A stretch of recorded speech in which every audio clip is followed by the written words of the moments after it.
At the intersection of High and 15th, there's one rotten tooth in particular that needs fixing.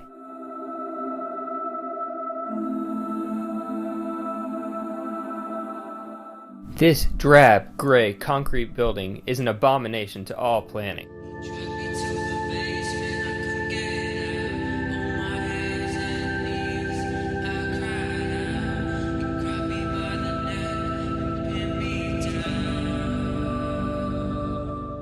The architectural feeling along High Street is generally cohesive, consisting of multi-story brick mixed-use buildings.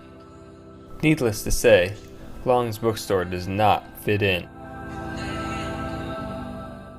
My proposal is a complete and entire renovation of this vacated building. This will include a 3-story mixed-use building facing High Street and 2 1-story commercial spaces facing 15th.